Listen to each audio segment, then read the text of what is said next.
Good evening. This is the December 21st, 2022 meeting of the Zoning Board of Appeals for the Town of Newcastle. We will start, I'll make a motion that we come out of executive session. Second that motion. Do we need to, Do I need to vote my name for that? we need to vote on, Yeah. yeah, You can, it's fine. Yep. Is Tony back yet? Yes, There it it is. Okay, you can vote.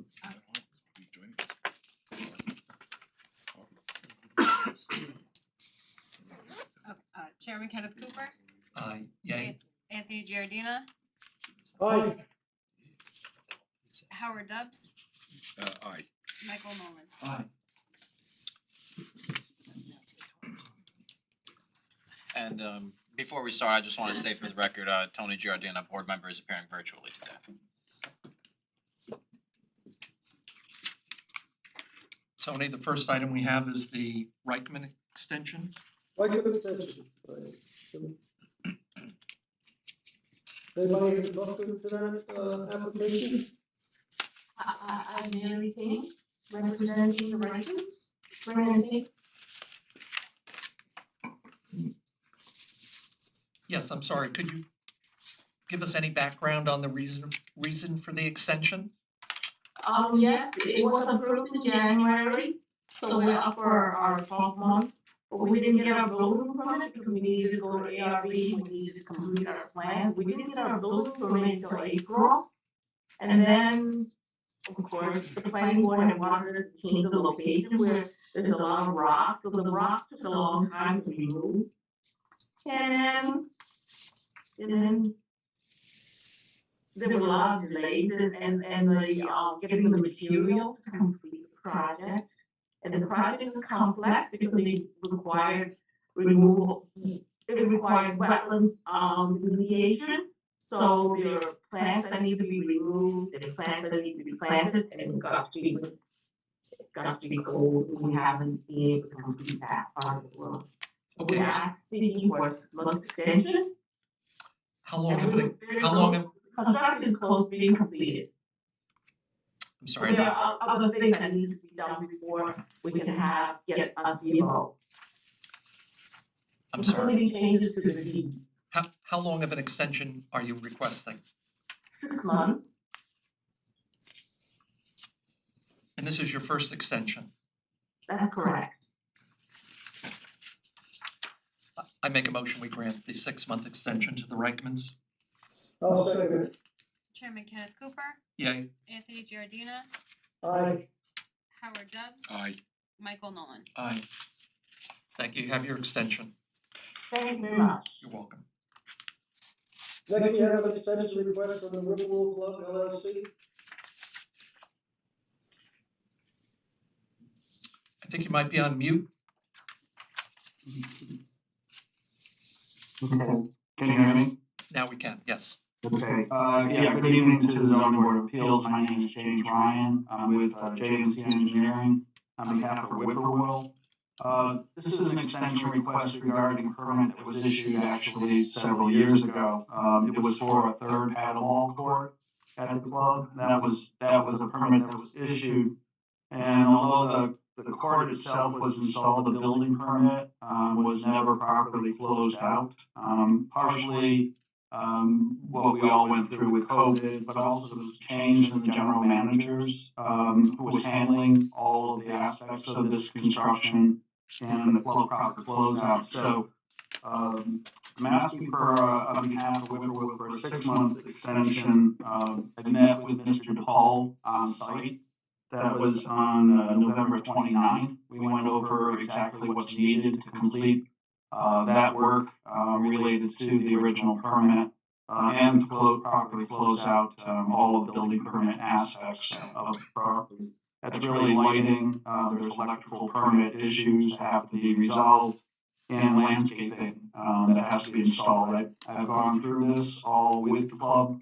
The new general manager, he's aware of everything, and he's ready, willing, and able to do what he needs to do to properly close this out. Tom, does that sound reasonable in terms of the time period that's required? Yes, sir. Okay. I make a motion, we grant the 6-month extension to Whippoorwill. I'll second that. Chairman Kenneth Cooper, Yay. Anthony Giardina, Aye. Howard Dubs, Aye. Michael Nolan. Thank you. Have your extension. Thank you for your time. You're welcome. Okay. What happened? We can hear you, Tony. Oh, I lost your video, I got you back now. Okay. Next on our agenda, Robbins has been adjourned to January for the record. So we'll skip them for tonight, and the next one after Robbins is, SCHLEIFER. 35 James Road. Yep, and for the record, also McGinty has been adjourned to the January meeting. Now, before we start on the Schleifer application, I want to state that the application is for a variance to allow 4 dogs at the property. Since we were last here in November, there have been communications and regarding American Kennel Club and provisions about general use in the town to have more than 4 dogs on the property, more than 3 dogs, whatever the case may be. Today's application, because it's for 4 dogs, I just encourage that the conversation remains to the application for the 4 dogs. Any, desire to have more than 4 dogs or, change the town code, whatever it may be, that's not in the purview of the board tonight. That would be either the town board for a legislative thing or a use variance before this board, but a separate application. So for tonight's application, I just encourage that we focus on the application itself, which is for 4 dogs at the property as is. Thank you. Is that understood? Yeah, no, totally. Yeah, sure. So did you want to, I mean, I don't really have anything else to say. I know I sent over a ton of questions and things to read that we can chat about in the future, which I'm hoping we're still open to talking about, as you said, not for today, but yeah, I hope we can figure something out for the 4 dogs. so in terms of the 4 dogs, just as we look out into the future, Yeah. do you have a recommendation as it relates to changes in the composition of those 4 dogs so that if one of those dogs should leave your ownership, the board needs to set ground rules, if you will. So could you envision that you would be replacing in kind the dogs, a dog that left with a dog that would be coming? Or is that unrealistic, or is that not what your plans are? No, I mean, that makes sense. I don't have, We don't have any plans to rehome any of our dogs at this time. I think to the extent that one of our dogs passes away in the future, we may wish to replace that dog at that time. So I just want to be clear because we're gonna make a motion here.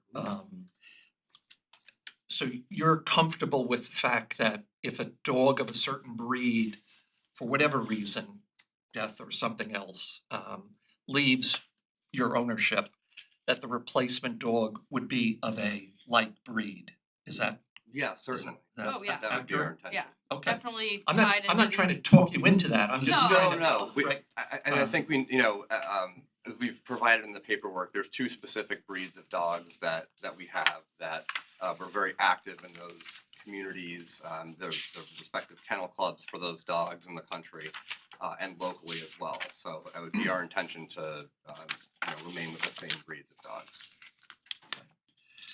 Yeah, they're both vulnerable breeds in numbers, Okay. and we consider ourselves purebred enthusiasts. We definitely, I mean, we'd like to have a litter in the future, but it's not anything we're planning anytime soon. We have one thing at a time. Okay, But yeah, okay. definitely love these breeds. Okay, if I could just go over a few other Yeah. items, because we're applying both, even though this is a area variance, we are looking at it with both the standards established for area variances and special use permits. So I'd just like to run through some of these to get your input. Thank you. You're welcome.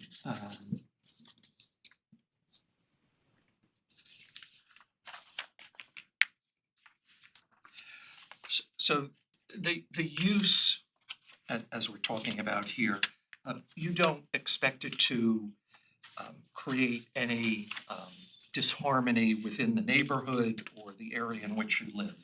No, I mean, we keep our dogs inside when we're inside, and if we're outside, they're with us. Okay. And Um,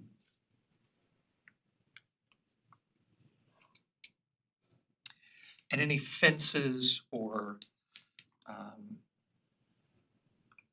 separations that you may put up, they will not have an adverse impact on any of your neighbors or I mean, So The use. we've already fenced in a large portion of our front yard. okay. Essentially, any door coming off the house has a fenced-in area off of that. Okay, okay. Um,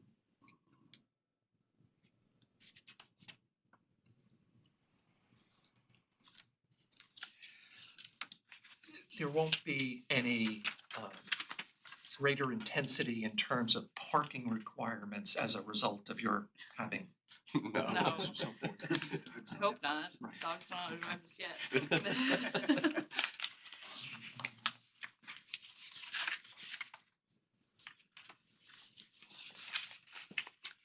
And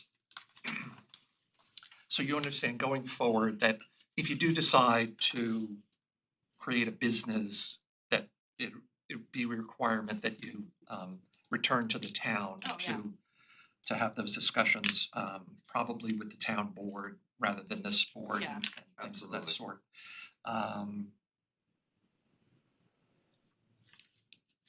Is there anything Just further? a Yep. public comment if anyone has. Okay, yep. Any other questions or comments by any board members? So we're gonna limit this to the two breeds? Yes. Yeah. Is there anyone here in the audience or online that wishes to be heard on this matter? Okay. And no one here in the audience, okay. Any other comments, additions? Okay. I make a motion, we close the public hearing. I'll second. Chairman Kenneth Cooper, Aye. Anthony Giardina, Aye. Howard Dubs. Aye. Michael Nolan. Aye. I'll make a motion. I move that is it Schleifer? Schleifer. Application for 4 dogs in an R2A district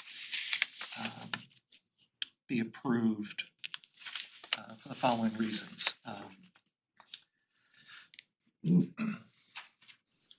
The addition of this 1 dog beyond what is currently in the code and represents a variance will not create an undesirable change in the character of the neighborhood. The benefit cannot be sought through other means.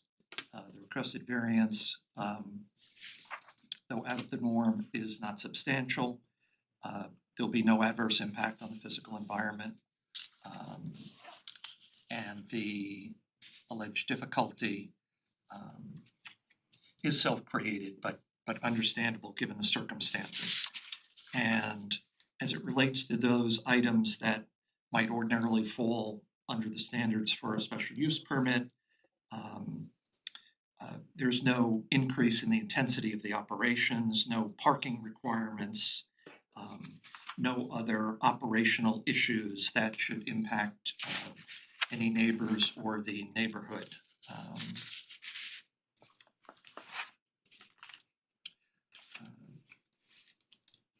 For these reasons, I move that we approve the application.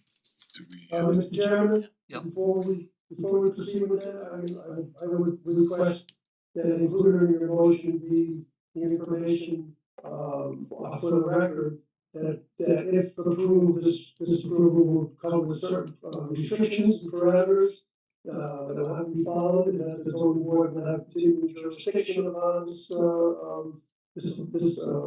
4 dogs, and that the approval will be subject to review in 5 years, for, to ascertain that the parameters have been maintained.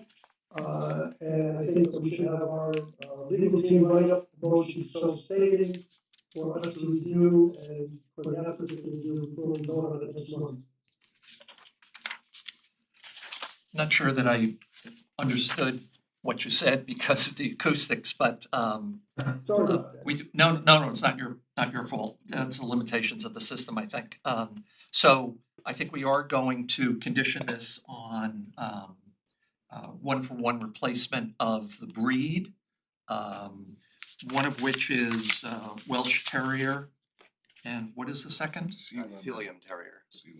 Okay, and that the board will ask that you return 5 years hence to renew the variance going forward and report on any changes that may have taken place as a result of the approval. Tony, did that cover the things? Perfect. Okay. In that case, I'll second the motion. Chairman Kenneth Cooper, Aye. Anthony Giardina, Aye. Howard Dubs. Aye. Michael Muller. Aye. Thank you. Get your variance. Thank Good you luck. all very much. You're We welcome. sincerely appreciate it. You're welcome. Thank you. Next on our agenda is Bob's 11 Jones Drive.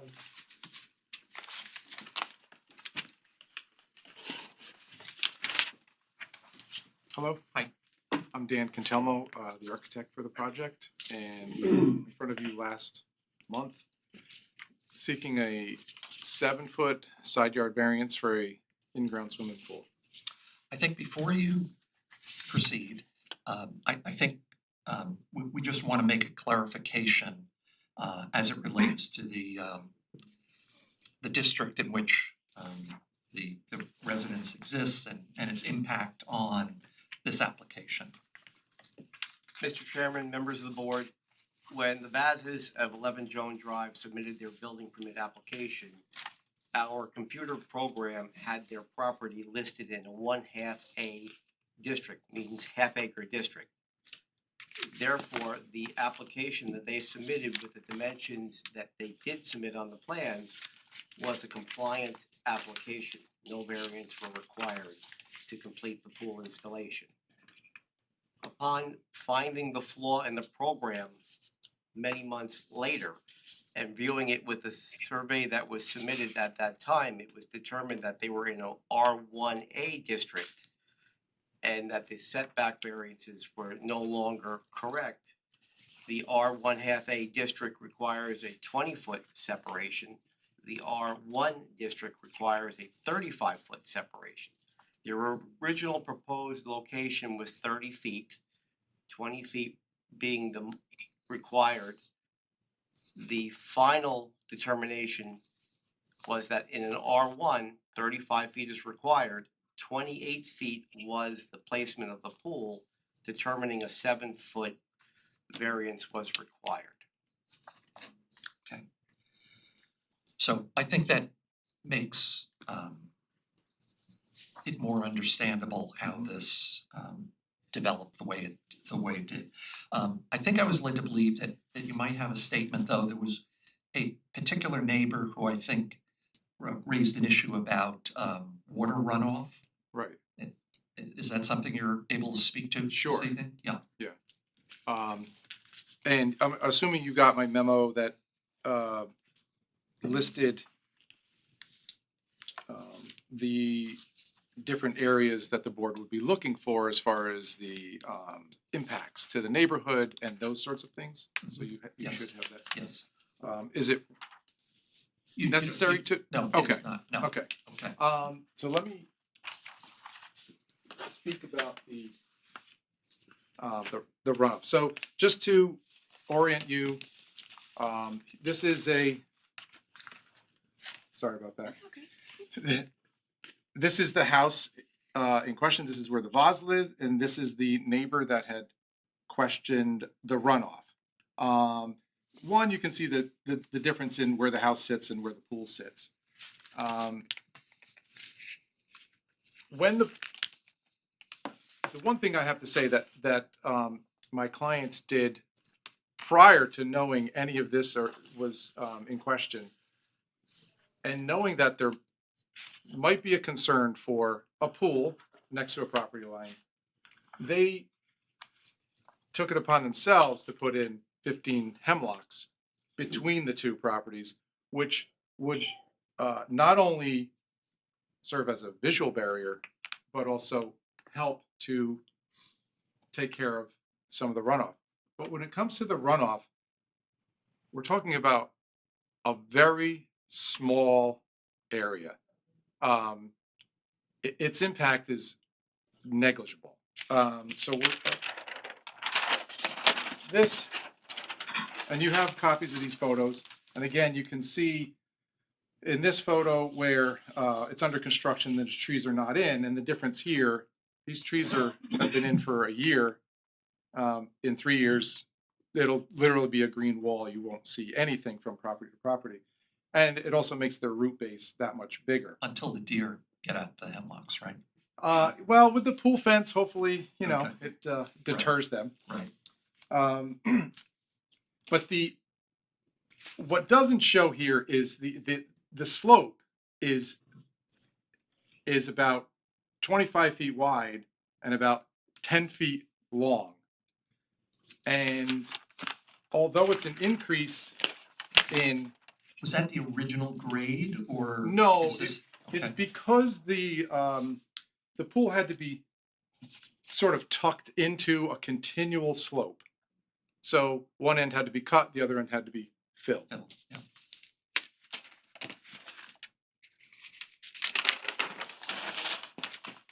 This is the original site plan, but now it has the neighbor's house on it. This shows the trees that were planted.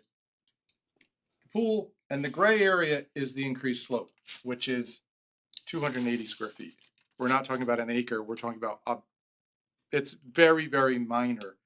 The other thing that we wanted to point out, not sure really how it relates to a variance per se, but because the land pitches downward and the neighbor is at a lower elevation, they would have experienced flooding, whatever, by now anyway, just based on the natural contours.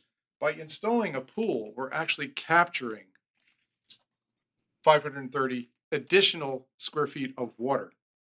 I did read the letter. Pools are designed to be 6 inches below the coping. You'd have to have 6 inches of rain in, in one day for that to overflow, which hasn't happened in over 100 years. So that's not really a concern, is that the pool will overflow. The point is, if the pool wasn't there, you would have that extra amount of square footage of rainwater to flow towards that property. So having the pool there is actually helping. And by minimizing the runoff with the trees, and it's grass, you can see how it's come in. We feel that there's less of a chance that there would be a concern today than there would have been before the pool went in. The other thing we wanted to point out is that the pool's been in for over a year, and there hasn't been any questions or comments by the neighbor with this actually in place. So, Though, to be fair, sometimes neighbors don't know that they have the right to raise an objection until they receive their notice, right? I mean, most people don't want to be that kind of neighbor, right? I would hope so. Right. Yes. Well, that's the kind of community we live in. Yeah. Okay. We also had the letter from the engineer, which again I think is pretty compelling, which talks about the pool being moved and all that kind of stuff, but also with regards to runoff, which he felt was not an issue. Could I just understand, so do the hemlocks extend, is that the last hemlock, the one with the sort of canopy? They are the light green. Oh, okay. So there's 15 of them.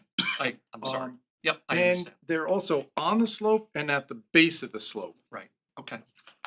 Okay.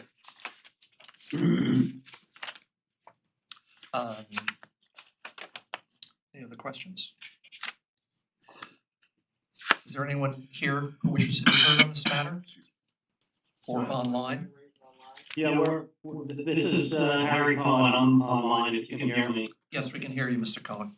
Yeah, thank you. I just wanted to say that we did in fact not know about this until we got the letter from the Vazes that there was a hearing about a variance.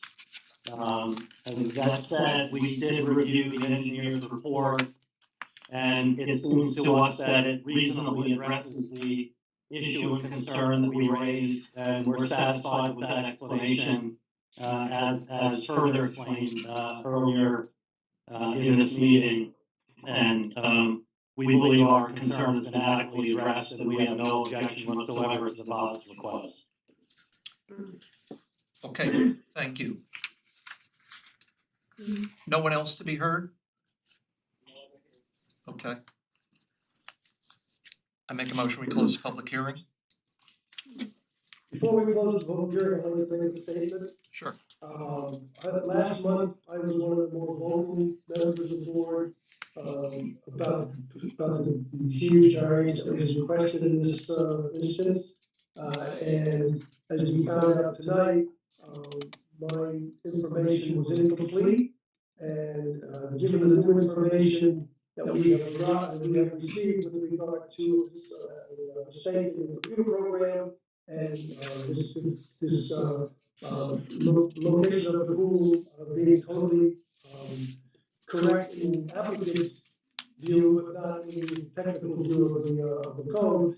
I'd like to apologize for some of my real questions was, because if I knew then what I know now, I think I would have been a lot more amenable to the plight of this particular applicant. And I just wanted to get that on record. In that case, I will second the motion to close the public hearing. Chairman Kenneth Cooper, Aye. Anthony Giardina, Aye. Howard Dubs. Aye. Michael Nolan. Would like to make a motion? I'll make a motion. The application of Mario and Catherine Vaz, I would move that we grant the variance. It's two variances, It's a 7-foot variance. 7 foot total, one. Side yard, we grant a 7-foot side yard variance. This was originally compliant, and due to an error that was uncovered subsequent to the building of the pool, it turned out that the pool was not compliant. However, we're talking about 7 feet, and the applicant has adequately dealt with any runoff issues, and the neighbor that was concerned about it has voiced their approval for this. So the granting of the variance will create no undesirable change in the character of the neighborhood. There is no feasible method other than the variance to achieve the benefit sought. The variance, I don't believe is substantial. And the variance, if granted, will have no adverse effect or impact on the physical or environmental conditions in the neighborhood. And I don't believe this is self-created, because they were in compliance originally and thought that it was a legal pool. So for those reasons, I move that we grant the variance. And the pool. Again, before I second, I'd like to make a comment. The 7-foot variance that is in the motion, I would suggest that we increase that to 7.5 feet, because the actual dimension is 7.12 feet, and to prevent any future misunderstandings or problems with this variance, I think we should give it a little leeway and increase the variance to a 7.5 foot variance. I agree, If 7.5 I was feet. agreeable with that, I'll second the motion. Chairman Kenneth Cooper, Aye. Anthony Giardina, Aye. Howard Dubs. Aye. Michael Nolan. Aye. Thank you, you have your variance. Thank you very much. To Mr. Giardina, it's totally understandable, the prior reaction, and thank you very much for your comments. Again, I apologize, and thank you for your understanding. Yeah, absolutely. Thank you. Good night. Thank you, everyone. Good night. Next on the agenda is Smith, 218 Coverdale Road.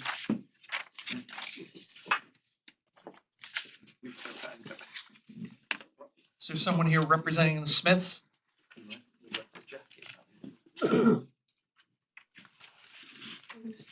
Tony, let's move on then. Okay. WILDSTROM, 21 Turtle Lane, So, the architect for this address is also in ARB, probably right now, so if Michael Picarillo isn't back, I said we would go to whoever's next and come back to him when he's done with ARB. Tony, we want to skip ahead one more because the architect is in the ARB meeting. Okay, I didn't hear that, I didn't understand, good, so let's go to Goldberg. 18 Hall Timber. Okay, I'm here. That's always good, how are you? Yeah, alright. Mary Scott representing the Goldbergs. You know, I have another computer on, let me turn the audio up. Sorry, I was getting echoes. Okay, I'd like to share my screen.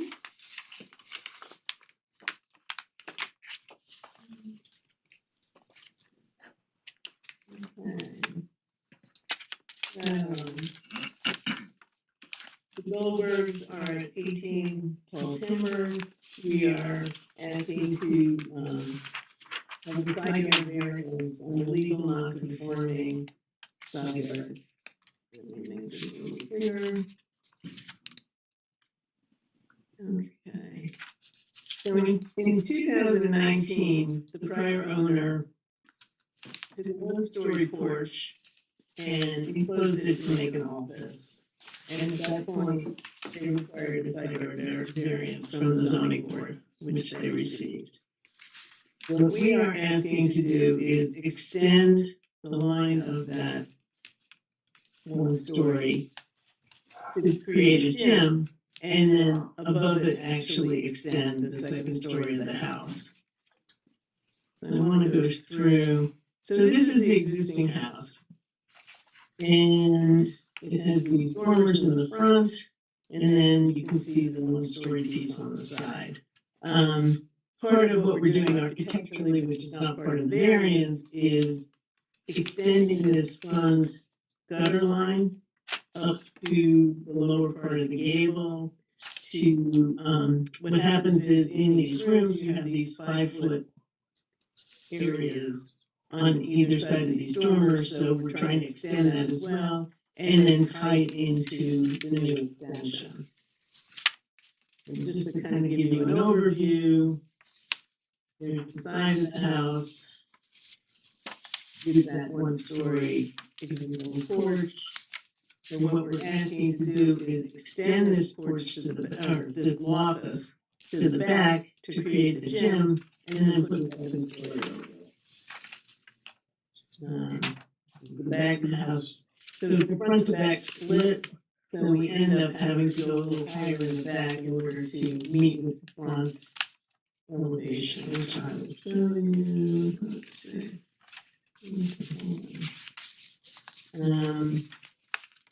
So the area of the extension is here. This is the existing office is here. We want to extend it to the back to line up with the house to create a den and a gym. And then above it, it will create a primary bedroom, closets, and bathroom, and then an office in the back. We're matching the existing siding, shingles on the bottom, and the board and batten on the top. Instead of the peaks that you saw in the earlier picture, we'll have a straight gutter line going across. We're stepping it down to the addition piece. And these are just the sections that are a little higher on the peak. It goes up 18 inches. But this gutter line is in line with the existing lower part of the gable. So the variance would be 25 feet where 35 is required. So it's, as I said, it's a pre-existing non-conforming lot.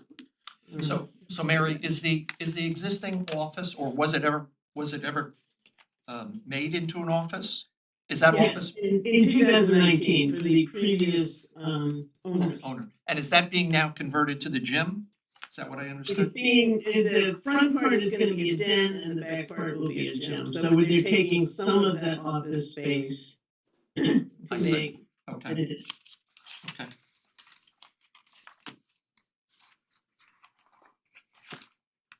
Any questions by the board? The original side yard variance, was that a request, was that a 10-foot variance as well? I I believe mean, it was nine. it would have had to be because this It's the is, same, 9.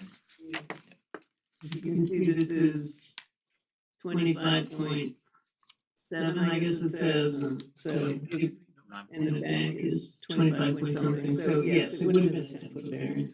In 2019, we have a 9.0 foot side yard variance. Yeah, so, but how come they're asking for 10 now? They're reworking the whole structure.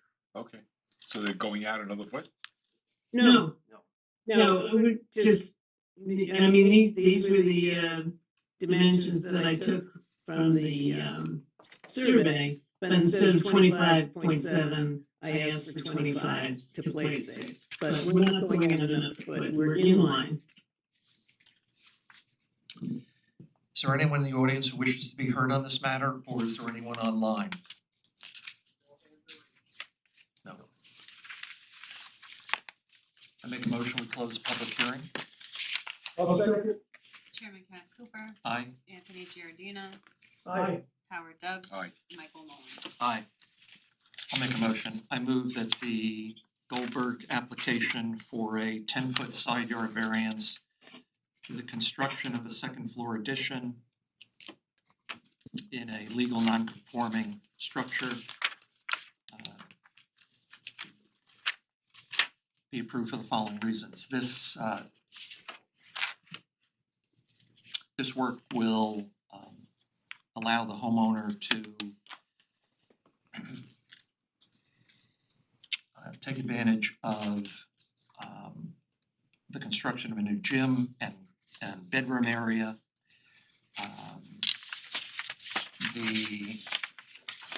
There will be no undesirable change in the character in the neighborhood. The benefit cannot be sought through other means. The variance is not substantial. There will be no adverse impact on the physical environment. And this is not a self-created difficulty. There are no neighbors who have spoken in opposition. You'll have 6 months to start, 1 year to complete. We'll need a foundation survey prior to framing. I'll second that. Chairman Kenneth Cooper, Aye. Anthony Giardina, Aye. Howard Dubs. Aye. Michael Nolan. Aye. Thank you. Have your variance. You're welcome. So I have the next one as well. COLASUONNO HEALY. Okay, 174 Road. hold on 1 second, put it in the same file so I couldn't lose one.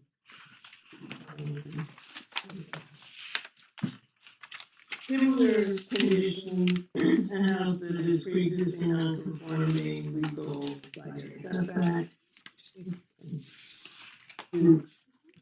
The road. So the existing house, which was built in the 50s, has a 28-foot side yard setback. Are proposing to extend the kitchen 4 feet in that same line and add a deck. So you're keeping the same non-conforming 28-foot setback. Besides extending the 4 feet, we're actually raising the roof on the second floor, and this is partly because it's a very low ceiling on the second floor, and we want to be able to use it for a gym.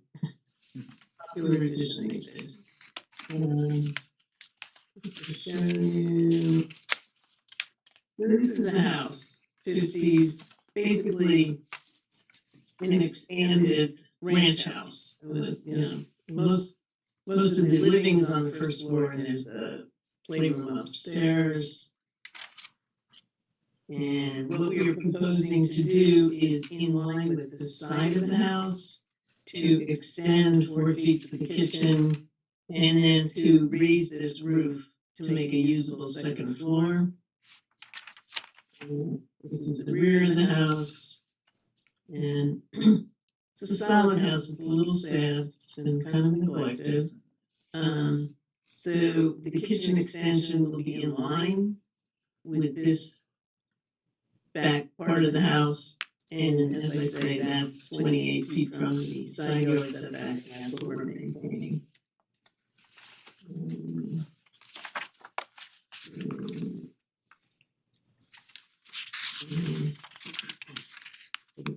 In plan, instead of lining here, we're pushing out to line at the back. And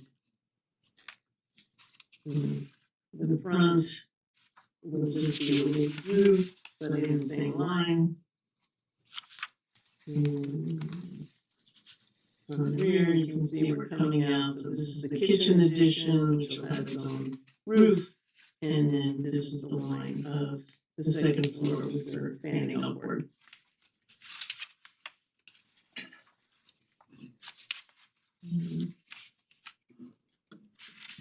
Mary, you feel that the screening on that side of the house is sufficient between the applicant and the neighbor? I mean, it's pretty heavy and we're not changing anything. The existing screening will stay and we're not changing that side yard. So, I do. Is there anyone in the, property's kind of overgrown. I have a question. Yep. They're asking for a deck as well?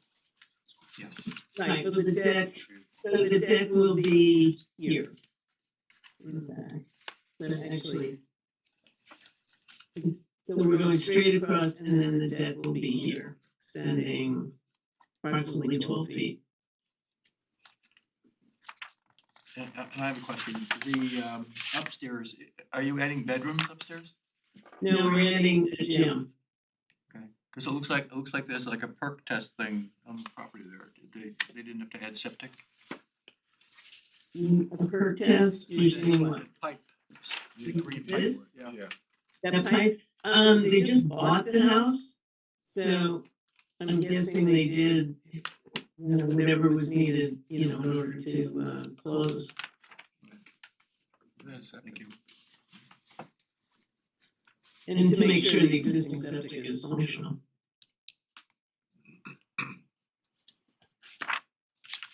is there anyone in the audience who wishes to be heard on this matter, or is there anyone online? Was it no? No. Okay. I make a motion, we close the public hearing. I'll second. Chairman Kenneth Hoover, Aye. Anthony Giardina, Aye. Howard Dubs. Aye. Michael Nolan. Aye. I'll make a motion, I move that the COLASUONNO and HEALY application for 7-foot side yard variance for the construction of a deck and a second-story addition be approved for the following reasons.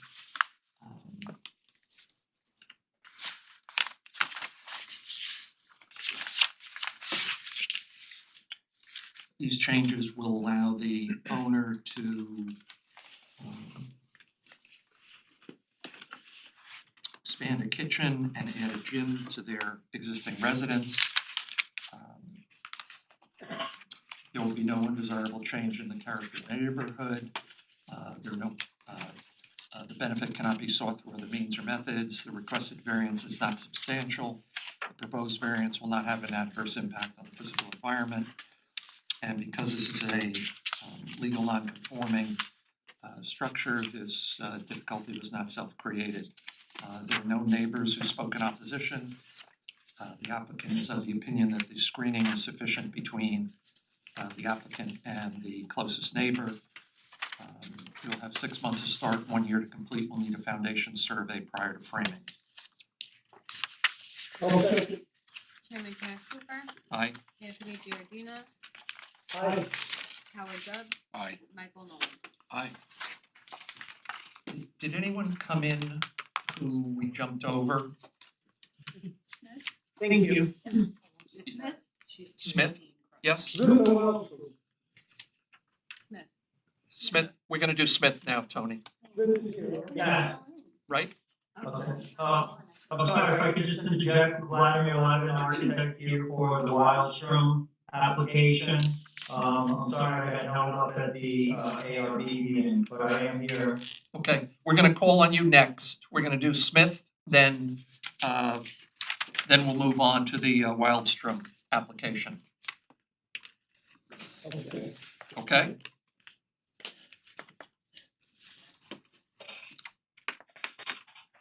Yes, Hello. hi. Good evening. I'm here representing the Smith family. I'm from the pool contractor, Best and Backyards.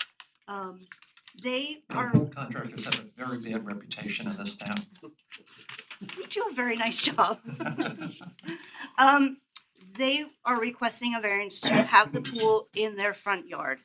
The reason they're requesting this is because of the location of their backyard and the way the house is situated.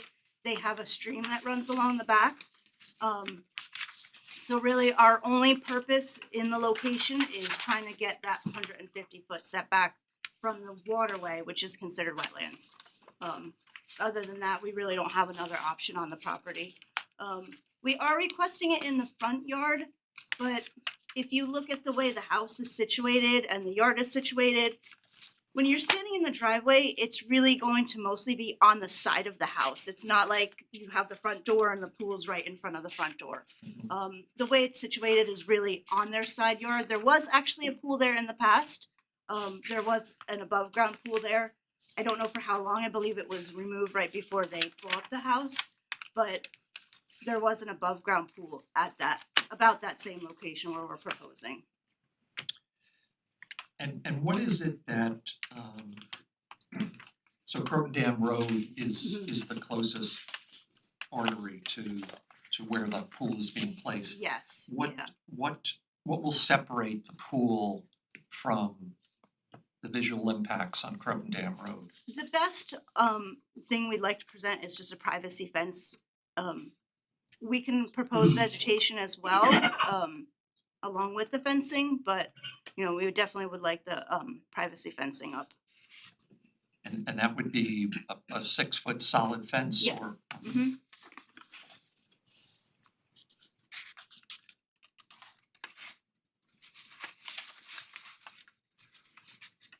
It's a fiberglass insert pool, so it's very minimal impact. It's dropped in by a crane. We do a lot of the work either by hand wheelbarrow and just a small excavator to dig and backfill.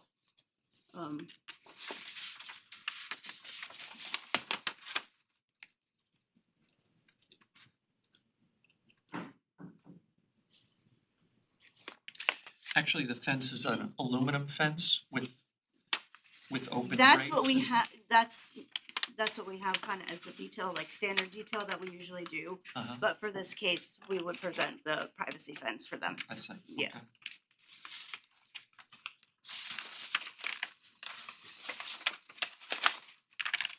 okay. Is there any vegetation screening along Croton Dam Road that currently exists? There is, yeah. That can serve as some kind of buffer? There is somewhat. There's a very mature tree line along the side. There's a stone wall along the edge. But it's more mature trees, so the vegetation is up at a higher level. There is some shrubbery along the way as well, but I don't think it would provide 100% screening. I don't think it would cover it 100%. Okay, but it'll help though. Between that and the proposed fence. Mm-hmm. Yes. Thank you.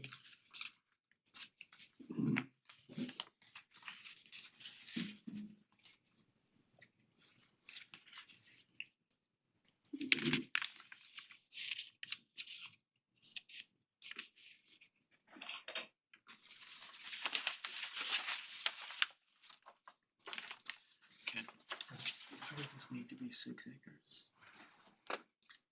Required area limits, 2 acres times 3, yes. Yeah. Tom, could you go into a little detail for the board on the variances and the requirements that the applicant's looking for? Yes, sir. Yes. In the district where they're seeking this, there is a requirement to have 3 times the front yard setback and 3 times the area required. They're in an R2 district, so they would be required to have 6 acres and 3 times the front yard 75-foot setback of 225. If they could have met that, they would not require a variance because they don't have 6 acres and they don't have 225 feet. The lesser amount requires the applicant to obtain a variance. Okay.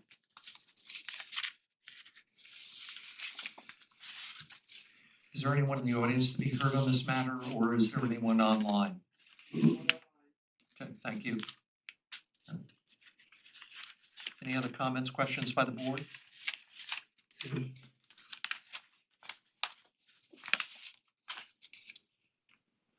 Tony, you look like you're poised to ask a question. No. Okay, okay. I'm good, I'm good. I move that we close the public hearing. I'll second. Chairman Kenneth Cooper, Aye. Anthony Giardina, Aye. Howard Dubs. Aye. Michael Nolan. Aye. Would like to make a motion? I can make a motion. I move that we grant, how am I gonna describe this? Front yard setback variance to Kieran and Lisa Smith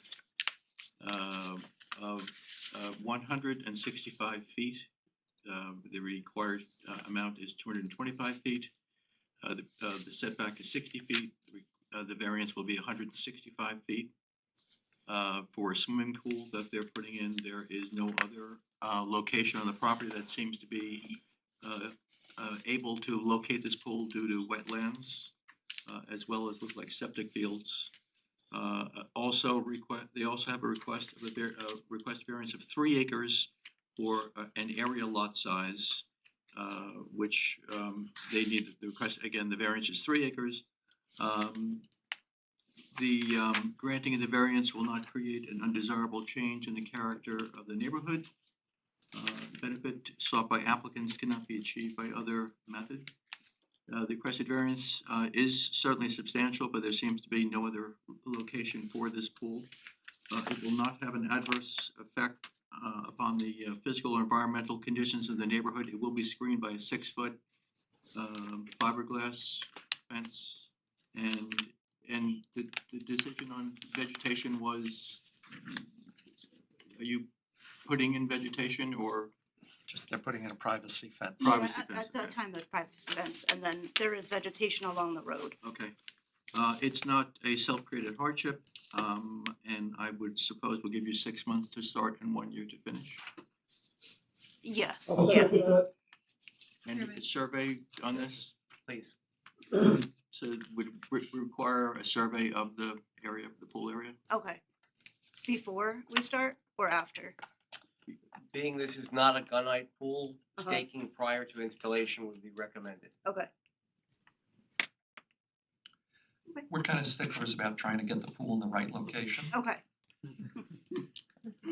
Hey, these kind of move really easily, trust me. Just slide it over a We little. trust you. Did someone second it? Tony, I think, did. I second that. Okay, Chairman Kenneth Cooper, Aye. Anthony Giardina, Aye. Howard Dubs. Aye. Michael Nolan. Aye. Thank you. Thank you Happy for your time, variance. guys. You're welcome. Get that pool in the right location, okay? Okay. Alright, now we'll move to Wildstrom, here. Wildstrom is here? Yeah, that was. Yes, yes. Hello, everyone. Vladimir Levin, architect, here for Michael Piccarello Architecture to present this project. Thank you for hearing this application at a turn. I appreciate that. Got a little of the ARB meeting. This project is a single-story addition to an existing non-conforming house with respect to building coverage.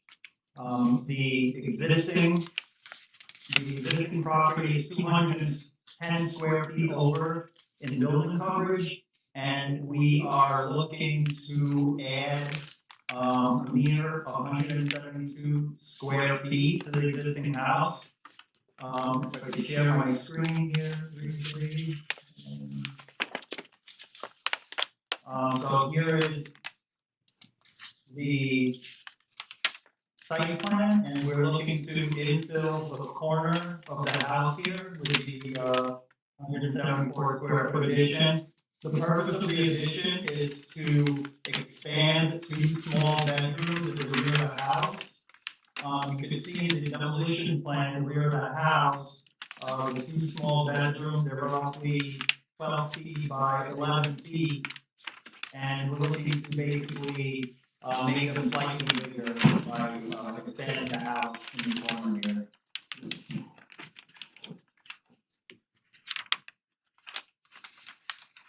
So what's going on? Why are you over the building coverage in the first place? There's 2 structures on the property. There's an accessory building and an existing house. So those were like that, when the owner, that's just the way the property was. What is the purpose of the accessory structure? I think Jonathan Welsh, the owner, is here. Maybe he could speak a little bit. Sure. Can you hear me? Yes, we can. It's a rental property. It is a legally approved by the town accessory apartment that is rented. Okay.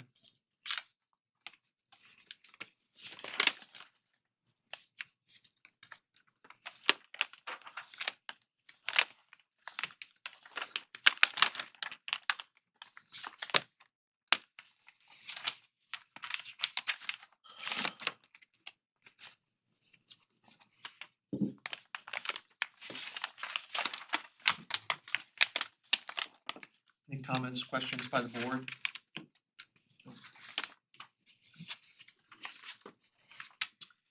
Is there anyone in the audience or online to be heard on this matter?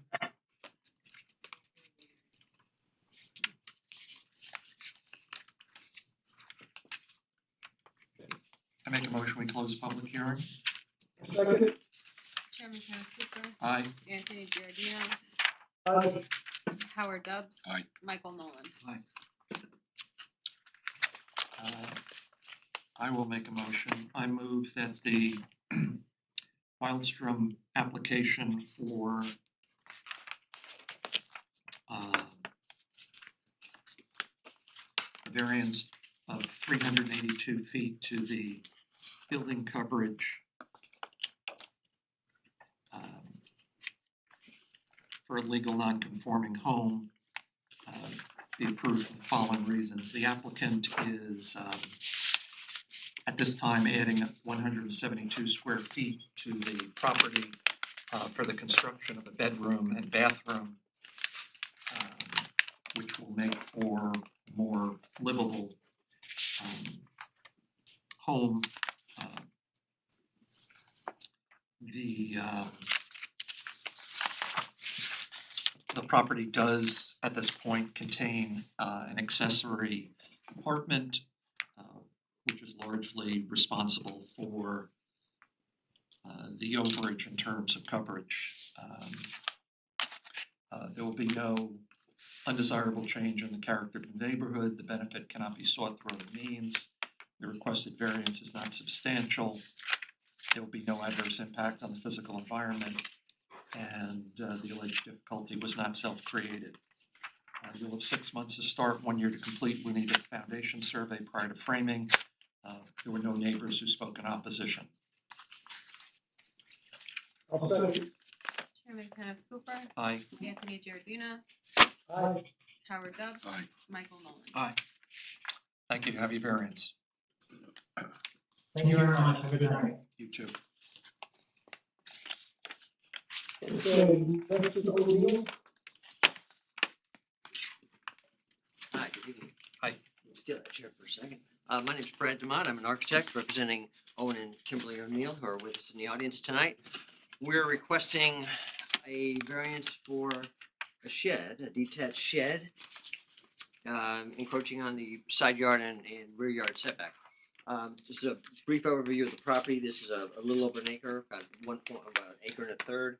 There's a stream running parallel to the road, and when this survey was done, initially done a couple years ago when they bought the house, the wetlands were contained to, and we had a soil scientist, wetlands flag the wetlands boundary. The wetlands was really right along the stream, and very recently that got questioned by Dennis Corelli, one of the your town employees, and the wetlands kind of grew on the property, and really this whole swath here is now the new wetlands boundary.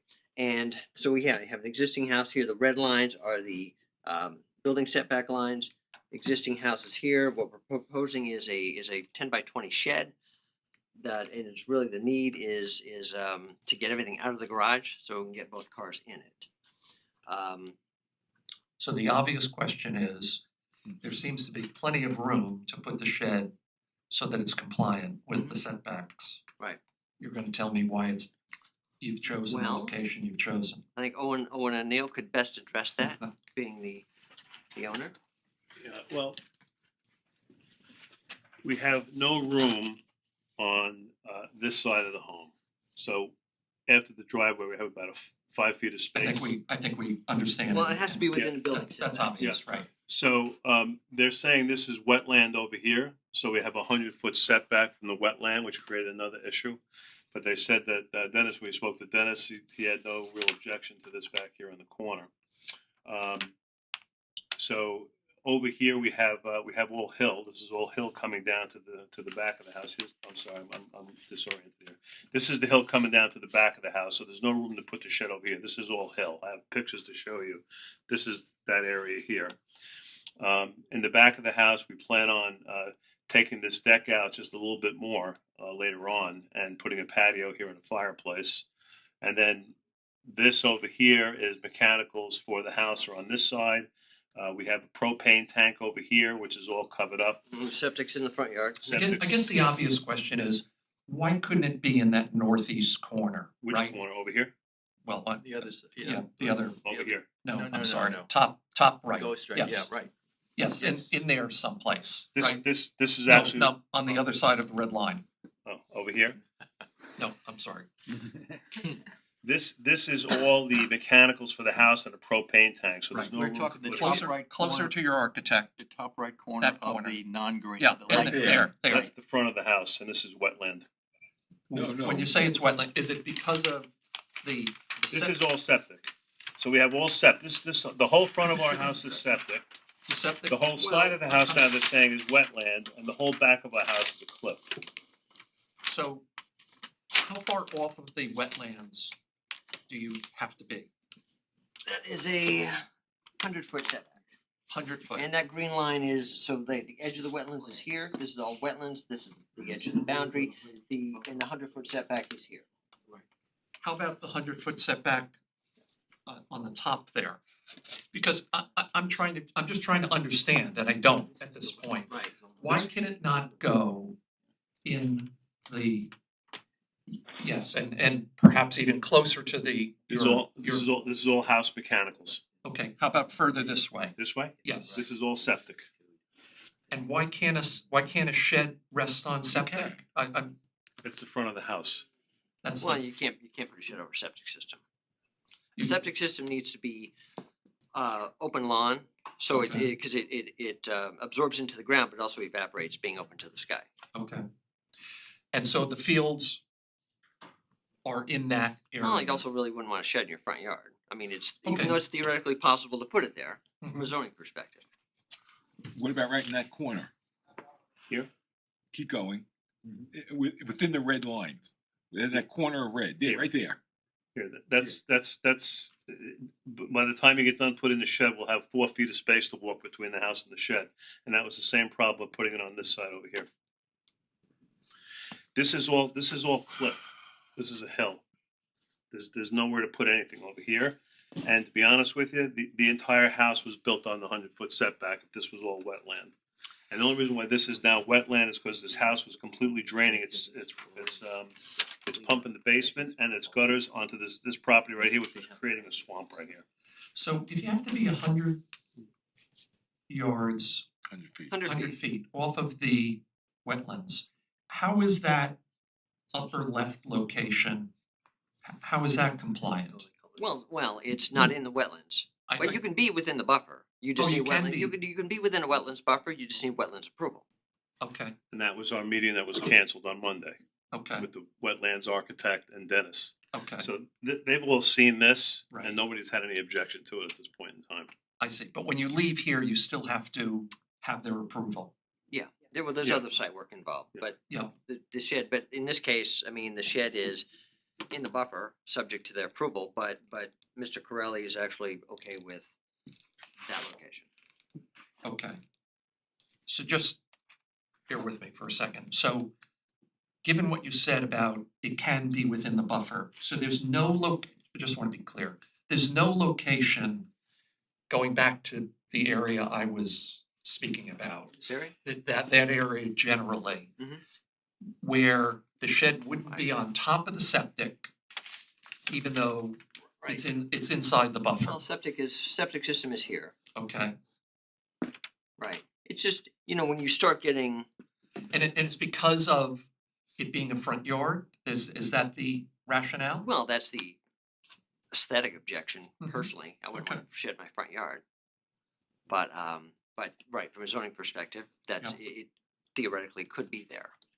Right. And when it comes to wetlands, let's say you have a 100-foot buffer and you can do things within the buffer.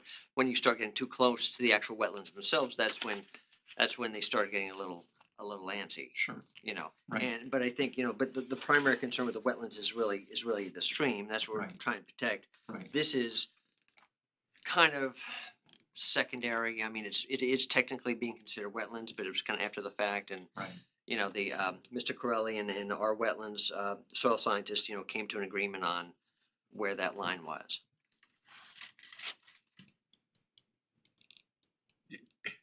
It is wetlands. Yes. Okay. Technically, it's considered wetlands, which is strictly based on soil type.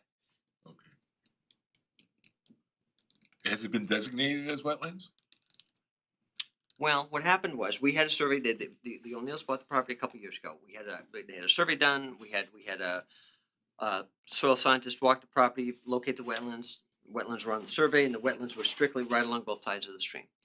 And then some work was being done very recently where Mr. Corelli got involved, and maybe he was familiar with the property, the neighborhood, and saw the survey and was questioning the wetlands that was shown on the survey, and then got together with our soil scientist to walk the property, and they kind of agreed on this, because really this line just continued right across here. And there were no soil samples taken. They did that based on some of the plants that were in the ground. So when Dennis first said that was wetland, because what happened was when we bought the house, the original survey for the property did not have this as wetlands.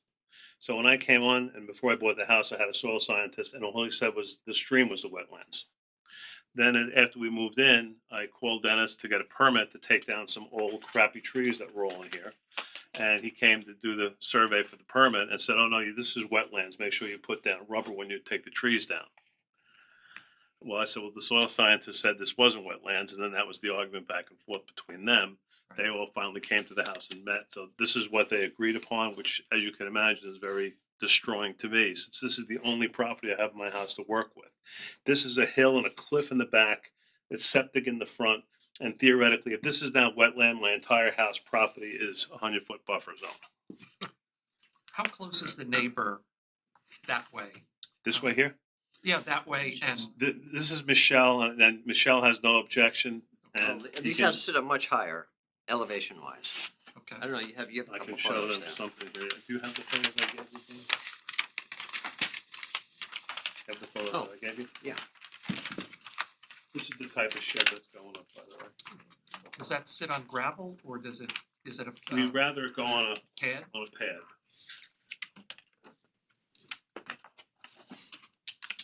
So this is an old picture because I can tell you since I moved in, We've sodded, the house was in disrepair, we sodded the whole house and we put up 170 trees. So all of the boundary of the property is now all evergreen trees that the deer won't eat, and they get sprayed as well. So this is the neighbor who's got no objection to the shed, which is gonna sit right over here in this corner of the property.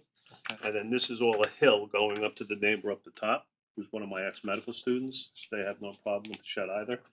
And then all the way over to the left, up here, there's another house all the way at the top of the cliff here, if you see this. And this is a radiologist that I know as well. So I know the three people surrounding me have no objection to it.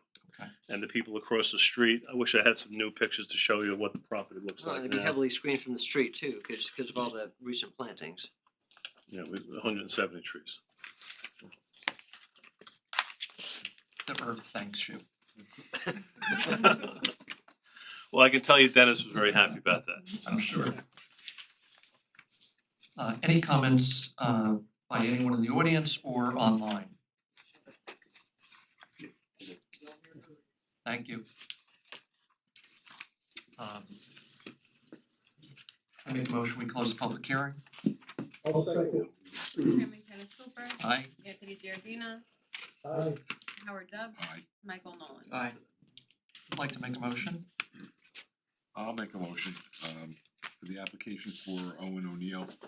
I move that we grant the variance for a 9-foot side yard variance and a 22-foot rear yard variance to, for the placement of a, shed. The property is in a one acre district, Whitlow Close. And it appears there's a lot of limitations due to wetlands. And this appears to be the optimum location for the shed, as opposed to it being in front of the house. The granting of the variance will not create an undesirable change in the character of the neighborhood. There's no feasible method other than the variance to achieve the benefit. The variance is I don't believe to be substantial. The neighbors are, no one has said anything about it, and the applicant has indicated that the neighbors are in approval with this application. If the variance is granted, there'll be no adverse effect or impact on the physical environment. This is self-created, but the applicant has no choice but to put the shed in that location. I move that we grant the variance. I guess it's subject to. Yeah, I was gonna say, we should condition it on ERB approval. Yeah, on subject the to wetlands our issue. ARB approval. ERB. ERB, I'm Yeah. sorry, ERB approval. 6 months to construct, 1 year to complete. Do you need a survey? Yes, sir. And a final survey of the property. I'll second. Chairman Kenneth Cooper. Aye. Anthony Giardina. Aye. Howard Dubs. Aye. Michael Nolan. Aye. Thank you, have your variance. Thank you. Thank you.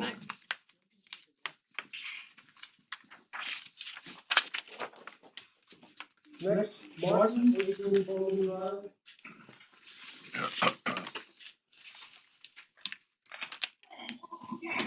Have a good night. Thank you. Hello. Hi.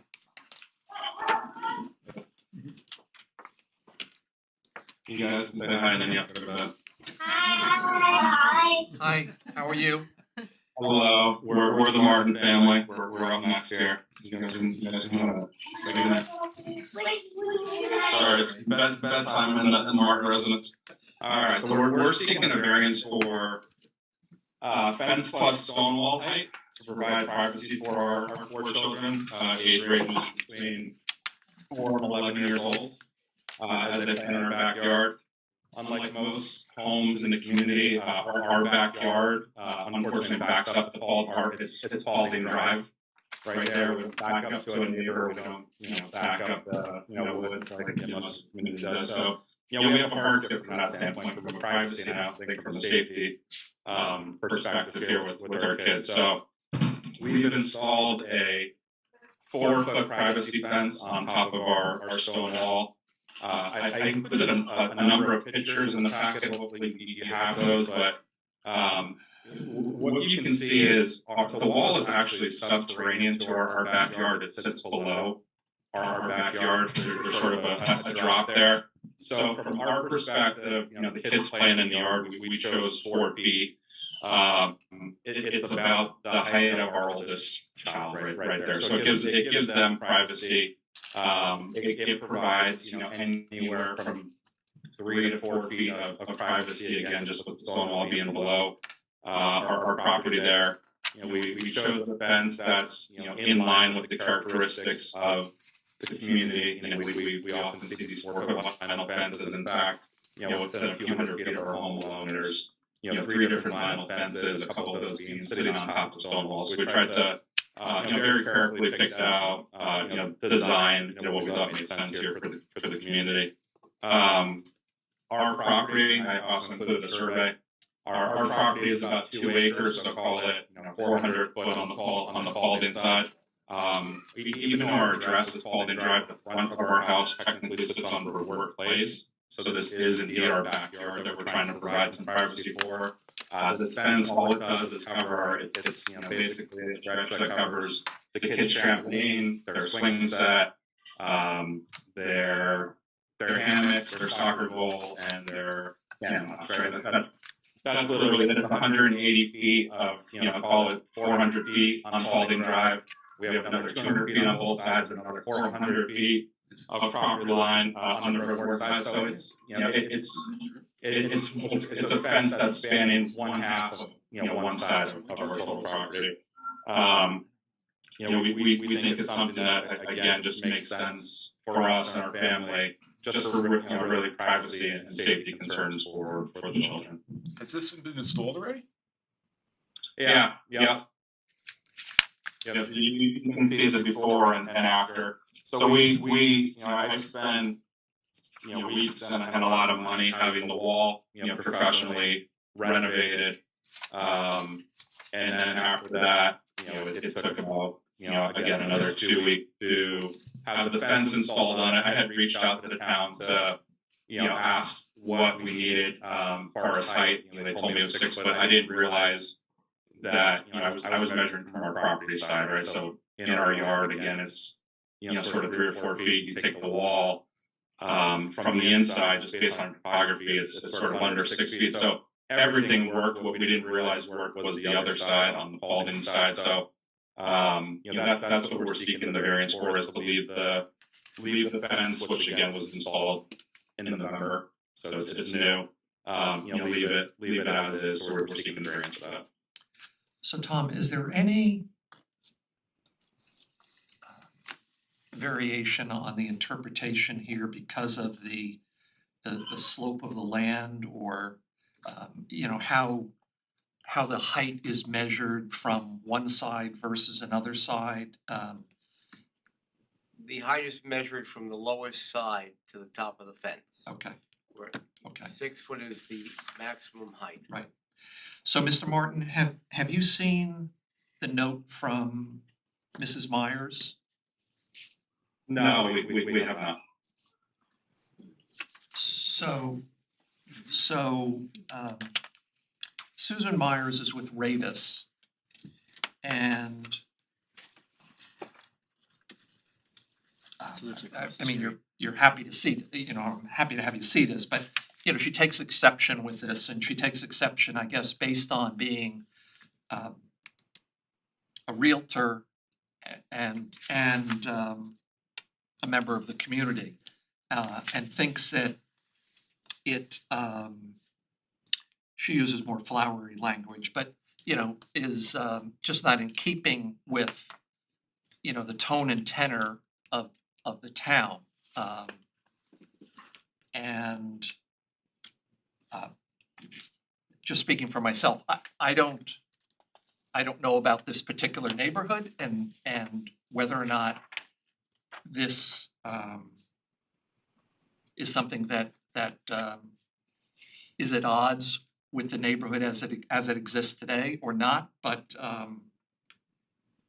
Yeah, no, and we were very mindful of that, again, before we chose this particular fence. If you go, I know where the Myers live, so if you go 3 houses to her right, which would be 2 houses to my left, there's a greater than 6-foot vinyl fence there that has some extensions on the bottom. That vinyl fence is probably about 8 feet.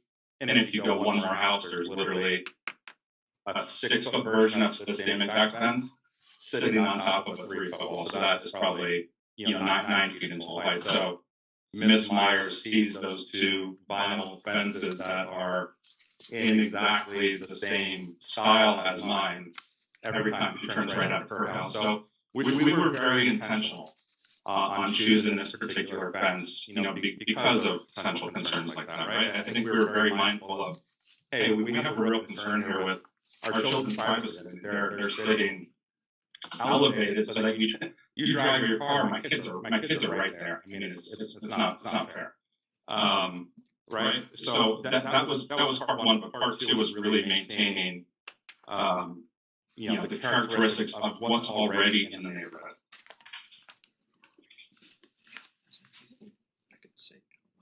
Like literally, guys, 2 and 3 houses has it. It's the same thing. I agree.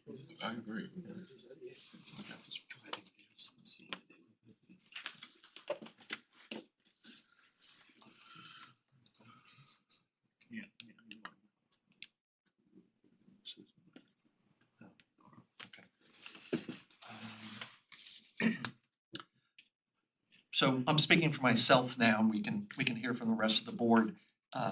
Again, not being familiar with whether or not this is contextually something that is representative of the community, this part of Newcastle or not.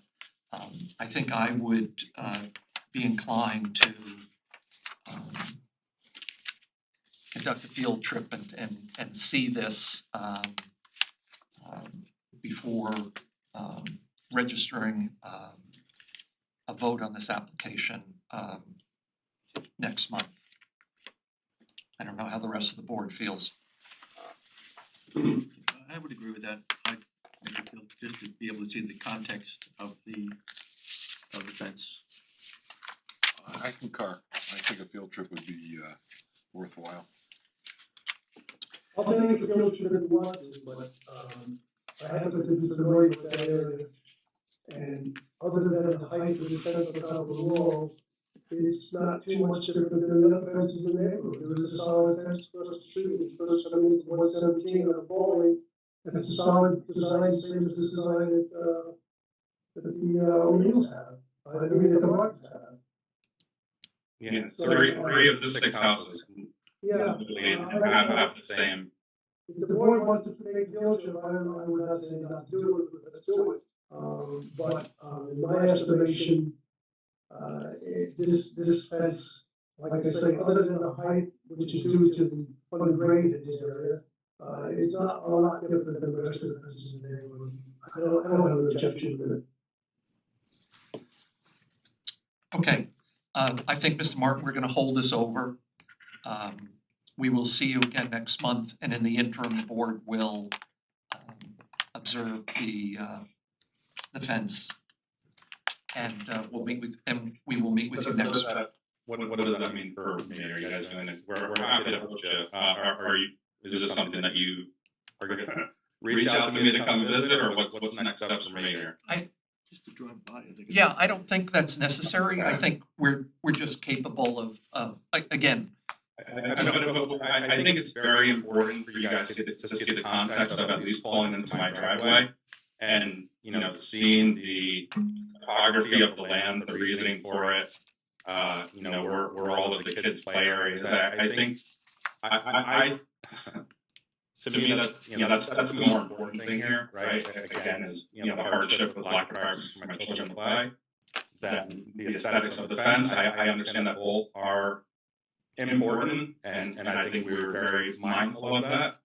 So I asked that of you as well. If you're gonna look on one side, look on the other side too. So it would be all right if we pull into your driveway?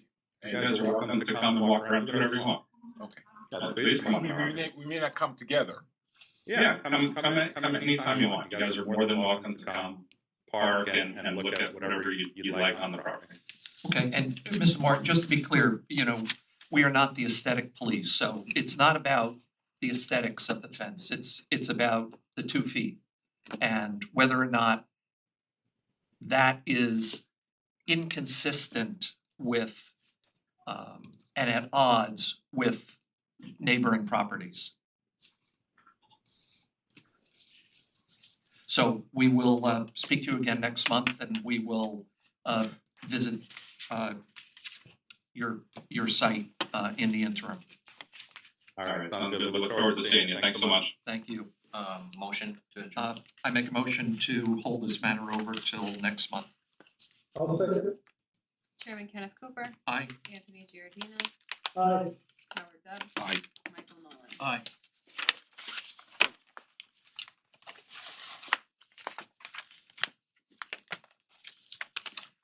I think we have Chestnut Market. Okay, Chestnut Market. GTNY New York Leasing Inc. Hello, I'm Jamal, I'm representing Chestnut Market, thank you for having the board. We believe we're in front of you regarding an issue with the toilet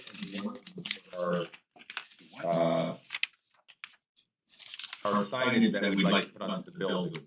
We went to the planning board, they approved the signs with a exterior light, with the ARB, they like the signs with interior lighting. And we prefer the interior lighting as well, so we need to seek out the variance.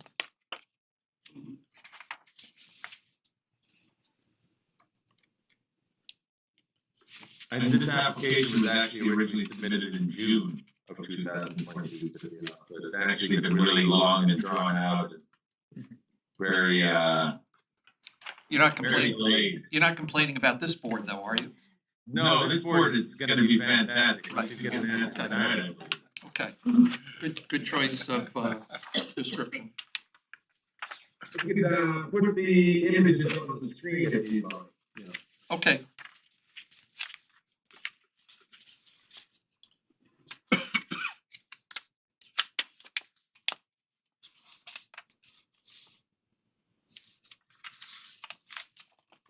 So this is the sign plan. We already painted the top of the building gray. We're just waiting to install the signs, depending upon what the lighting plan will result in. It'll be the Chestnut Market sign, the channel letters, and the GT Auto Tech. And this was the approved sign, which is a light bar that will be located above each one of the signs. And this is the sign that we were looking to have, which is a internally lit or halo lit channel letter. So it'll be similar to the Chico and Sons sign that is almost, it's not directly across the street, but very close.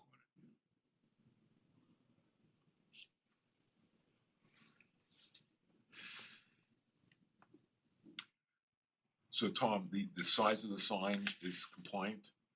The size of the sign is compliant. This is a lighting issue. Lighting issue. Yes. The planning board approved what was based on the Millwood design guidelines.